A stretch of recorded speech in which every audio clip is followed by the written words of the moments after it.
What is up, guys, and welcome back to the channel, guys.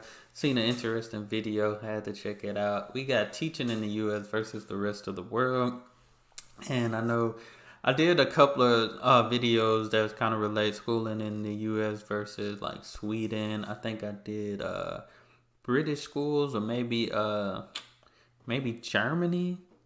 I can't remember. I know for sure it might have been just two Sweden schools type. So definitely got to check out more, because I think education is important, and I know it's definitely totally different how it is received and how it's taught here in the US. So definitely gonna be interesting to check this out. Y'all hit that subscribe button, send down those recommendations. Let's jump into it. This is Anna. She just graduated from college in the United States. And this is Sophia. She also just graduated from college in Finland. Anna and Sophia both want to be middle school teachers, but it turns out there's a good chance their experiences will be very different. So different that Anna is twice as likely as Sophia to leave teaching for good. That's causing a problem. The supply of new certified teachers in the United States is shrinking, but the number of public school students keeps growing. Massive teacher shortages. Warnings about teacher turnover. Educators call Oh Colorado's my teacher God, man, shortage. this is. I feel like, yeah, this is a major issue, especially today. Like, because there's so many kids. Like, it's crazy how much a lot of schools are like pretty much overpopulated. Like, I know a city now, like they just built, I wouldn't say just built, but they built a new high school in like what, 2008, 2009. Here it is 11, 12 years later. They on the verge, they have to build another school. They add into this school because like it's growing so much. It's a lot. Shortages. Warnings about teacher turnover. Educators call Colorado's teacher shortage a crisis. So, what makes Sophia stay and Anna leave?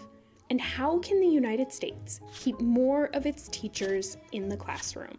And that's an interesting question. In the US, teachers work about 9.25 hours a day. That's an hour and a half longer than the think it's more average than that. for teachers in other countries in the Organization for Economic Development, or OECD for short. That's a group of mostly wealthy countries that economists often compare to one another. Teachers in the US work more than 2.5 hours longer than their colleagues in South Korea, Finland, and Israel. There are some countries with similar teacher work hours to the United States, like New Zealand, Singapore, and the UK. Teachers in Japan, for example, work nearly 2 hours more per day than teachers in the US. Wow. But in all of these countries, teaching hours are much lower. Of the 9.25 hours that American teachers work every day, they spend about 5.5 of those hours actually teaching. That's more than the OECD average, and significantly more than teachers in New Zealand, the UK, South Korea, Japan, and Singapore. Teachers in these countries get more time for planning, grading, and collaborating with each other. So, do all those extra teaching hours translate to better results?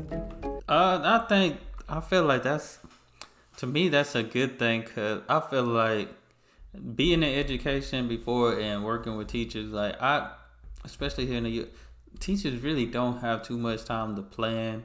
And like when it comes to certain kids, like you want to make sure everybody understand and get it down right. But I feel like it's like a limitation on, what they teach and how long they have to teach it before and when they have to move on to like the next little, section topics and stuff like that.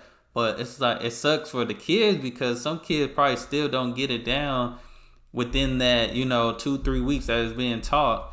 Everybody learns differently. Everybody don't learn the same. And then you're faced with that same kid that probably took a while to understand it. Now he's faced with a test that he was just struggling trying to learn the information 2-3 weeks ago. Now he's faced with a test 2 months later of information that he didn't have really that much time to spend on learning.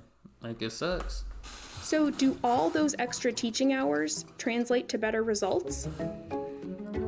Students in the US score slightly above the OECD average on the PISA exam, which tests 15-year-olds all over the world in reading, science, and math. But they score lower than students in countries like Finland, South Korea, Japan, and Singapore, where teaching hours are much lower. If we look inside Anna and Sophia's classrooms in the US and Finland, we'd see Anna teaching an hour and a half more per day than Sophia. Anna also spends more time planning lessons, grading student work, and leading extracurricular activities. Thanks. But those extra hours aren't necessarily reflected in Anna's paycheck. Come on now, If not. you compare Sophia to other people in Finland with college degrees, she makes about 98 cents for every dollar that they make. That's on par with the pay ratio between teachers and college graduates in similar countries. But Anna and other American middle school teachers only make about 65 cents for every Wow. dollar that their college-educated peers make. Still, as politicians in the US never tire of pointing out, we spend more per student than almost any country, I think. than nearly every other country in the developed world. but that figure varies a lot by state.